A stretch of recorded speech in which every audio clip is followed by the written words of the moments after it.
Horror कहानियाँ थी। कंचन rudali part 2। आ गई मेरी बेटी अब मेरे पास। ये कहती हुई अब तक रोती छाती पीटती कंचन जोर जोर से हंसने लग जाती है। मुखाग्नि मैं दूंगी, मैं एक रुदाली आज हंसेगी। और तुम सब रोओगे। कंचन वहीं पड़ी निशा की लाश के ऊपर से ईंट को हटाती है और निशा की अर्थी को जला देती है। बिना किसी सही रस्म के निशा का शरीर राख में मिल जाता है। प्रेमनाथ और ठकुराइन बेसुध होकर सब कुछ देख कर भी पर अपने दिल और दिमाग पर लगे सदमे के कारण कुछ भी समझ नहीं पा रहे थे। जलती चिता को छोड़ कंचन उठकर हवेली से बाहर चल देती है। बाहर की ओर निकलती रुदाली फिर एक बार पलटती है और ठकुराइन को देखती हुई कहती है, चलती हो ठकुराइन, जल्दी ही लौटूंगी। उसके बाहर कदम रखते ही पूरे गांव में मानो सैलाब उमड़ पड़ता है। बारिश तूफान रुकने का नाम ही नहीं लेते। चारों तरफ त्राहिमाम की स्थिति बन जाती है। इतनी गर्मी के मौसम में ऐसी बारिश, इसकी हर बूंद ऐसी है मानो किसी अपने के गम में फूट फूट कर रो रही हो। हाँ, तुम सही कहती हो रंभा। और ये सब हुआ भी छोटी ठकुराइन की मौत के बाद। क्या कारण हो सकता है इन सब का? अरे हम सब कब तक घरों में छिप कर बैठे रहेंगे? अरे खेत की फसलें बर्बाद हो रही है सो अलग, ठाकुर साहब को ही जवाब देना होगा कि ये सब क्या है।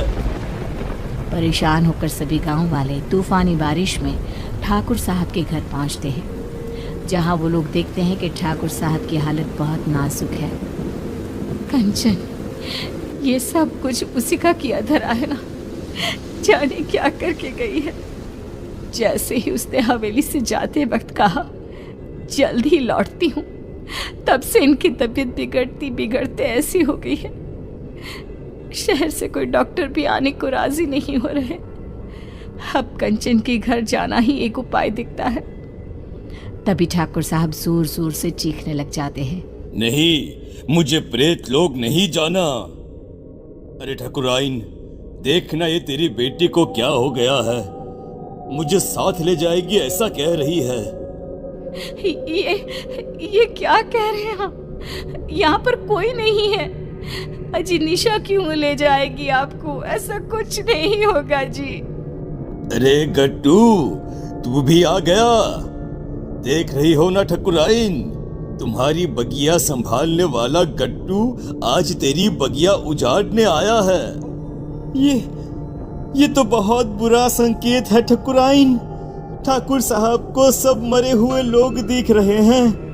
अरे जिस दिन हमारी निशा मरी थी उसी रात गट्टू भी मरा था। मरे हुए पति को छोड़ फिर भी कंचन ठाकुर साहब की बेटी को रोने आ गई। अजीब सा नहीं लगा सुनकर? क्या वो रुदाली गट्टू की पत्नी है? ये सब क्यों हो रहा है? इसका जवाब बस वही दे पाएगी। हाँ ठकुराइन, और हमें एक बच्चा होगा, ये सपना भी गट्टू की पत्नी को ही आया था, जबकि हमारे वंश को तो श्राप था, श्राप। तेज बारिश में सभी भीगते भीगते रुदाली की कुटिया के बाहर पहुंचते हैं। तेज बारिश में बाहर औरतें काले कपड़े में अपने बालों को खोले अपने घुटनों पर बैठी जोर जोर से अपना सर घुमा रही थी।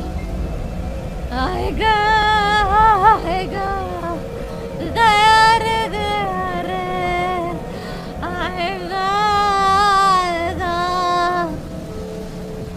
आएगा गया रे। ऐसे कुछ अजीबोगरीब गाना गाती हुई जोर जोर से सर घुमाती वो औरतें बहुत डरावनी लग रही थी। हमें अंदर चलना चाहिए।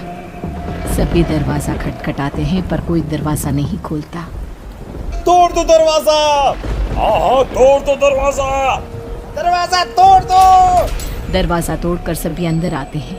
सामने का दृश्य ऐसा भयावना कि कोई अपनी आंखों पर विश्वास नहीं कर पा रहा था। ये क्या? हे भगवान! ये कंचन कौन है? इसके घर से तो प्रेत लोक का रास्ता जाता है। कंचन उठकर आगे बढ़ती है और जाते हुए अंगारों को पार करती एक अजीब से चेहरे के राक्षस के पास पहुंचती है, जिसके हाथ में चाबुक था, जिससे वो रूहों को सजा देता था। पूरा गांव आ गया है मालिक, अब सबकी बलि ले लो और निशा और मेरे पति को वापस उनके शरीर में भेज दो।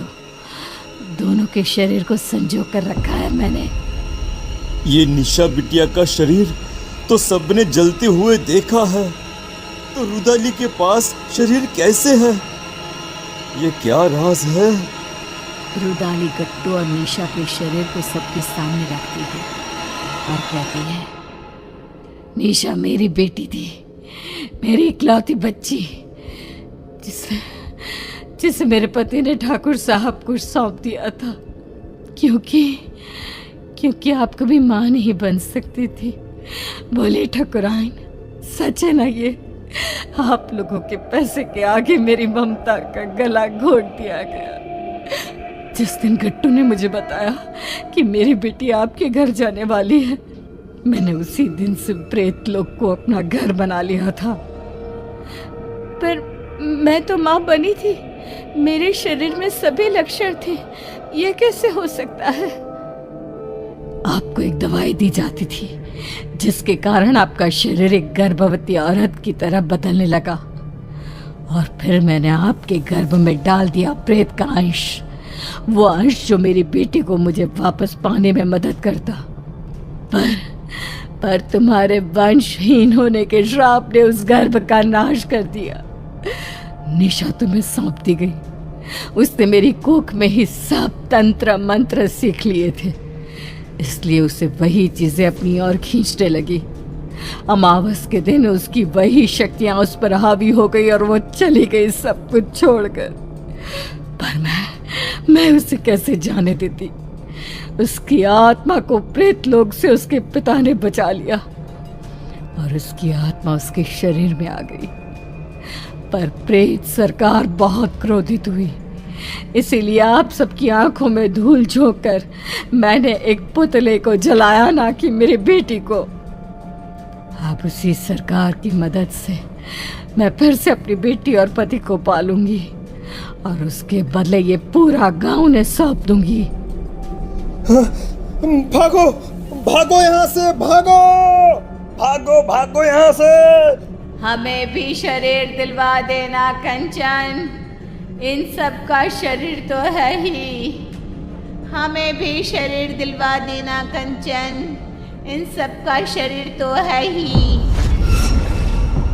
आज कितने ही साल बीत गए, गांव अब आत्मा और प्रेतों के नाम से जाना जाता है। इतने मुर्दों में रह गई है जिंदा तो बस कंचन।